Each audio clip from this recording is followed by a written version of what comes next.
Okay, let's try to understand the difference between depth first search and breadth first search using a short video. Okay, so the depth first search, the principle is that you explore as far as possible along each branch before backtracking. In breadth first search, you explore all the neighbors at the current depth before moving deeper. Let's see by a visualization. Let's first do DFS. Let's suppose this is our graph given. It has A through G. That's a total of 7 vertices, and it has 9 different edges here. Okay. Let's count the edges. Yeah, there's 9 different edges. Let's first do DFS. So we start from A, we go to B, C, G, F, backtrack to B, and then we start going into E, D, backtrack to A, and this is our DFS traversal here. Okay. So the forward edges are written as in the black going down, and the back edges are going in the going upwards, and they're in red color. In a DFS, assuming this is an undirected graph, you will always only have 3 edges. That's the edges that are going down when you're discovering a new node, or the back edges where you're going backwards towards an ancestor. Now let's contrast that with the BFS. BFS, sometimes people say it's like ripples on the water, so it's kind of going outwards.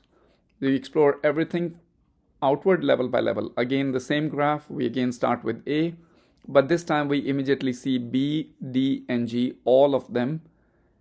There are neighbors of A at the same level.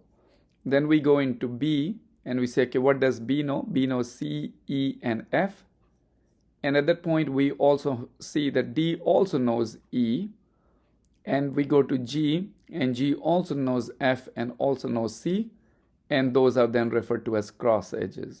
So when you're looking at BFS, you're going to have similar tree edges when you're discovering a new node, and you're also going to have cross edges. You're not really going to have forward edges that are going to be discovering a descendant, because you would have already seen them as a tree edge. So that's the difference between DFS and BFS visualization. So the core idea is that in the DFS, you go depth first, so that's deep first, before exploring siblings, so that uses a stack or a recursion. In BFS, you explore all neighbors one by one using a queue. So let's take a quick look at their pseudocode here. It's very simplified. The DFS of a node, it's highly simplified, but it is still representative of exactly how it works. We mark the node as visited, and for each node neighbor, for each neighbor in the current node's neighbors, if it's not visited, we make a recursive call to DFS. Now this is using the recursive call, but if you want, you can also use a defined stack, push it on the stack, in which case you just use a while loop and not call actual language recursion here. But when you contrast that to a BFS, it looks similar in the sense that now we're going to use a queue. We first enqueue, that's the start node, we put that in the queue. And while we mark that as visited, and while the queue is not empty, we take the first node out of the queue for each node in the node's neighbors. If it's not already visited, we put that into the queue. If it's visited, that's the example of the cross edge, etc. here. There are a lot of applications that both of these algorithms have. First of all, they can both be used for finding and counting connected components, etc. fairly easily. In the DFS, you can also use that to count, to detect cycles, do a topological sorting, to solve mazes kind of problems, backtracking problems by connectivity, where you're trying to find an articulation point. BFS, you can typically use that to find shortest path, the level order traversal. You can try to find minimum moves. But let's try to compare them quantitatively here.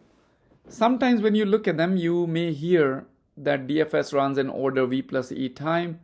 It takes order V space. BFS also takes order V plus E time, takes order V space. So therefore, it may look like they have the same time complexity, same space complexity. But this worst case analysis actually misses a crucial detail. Crucial detail is that the actual memory of DFS is just the length of the deepest path. Often it is much, much, much smaller than the number of nodes V. BFS, on the other hand, the actual memory might be, let's suppose you have a balanced tree with some kind of branching factor. Then at depth D, you're going to have B power D nodes. So the B power D nodes in the queue, all of them are going to be in the queue at the time. And that can be a much larger number. So therefore, it is very important to remember that notwithstanding the similarity between OV plus E time and order V space, in practice, BFS is much, much more memory intensive compared to DFS. Therefore, DFS is often the main algorithm that's used. So in summary, you have DFS, you use depth first search. It's not guaranteed to find shortest path. You can use some other tricks to find shortest path. BFS does find you shortest path, but it uses more memory. Sometimes you will need to use DFS to find shortest path because of the memory constraints here. That version is referred to as iterative deepening search, IDS. Look for a separate video on the topic.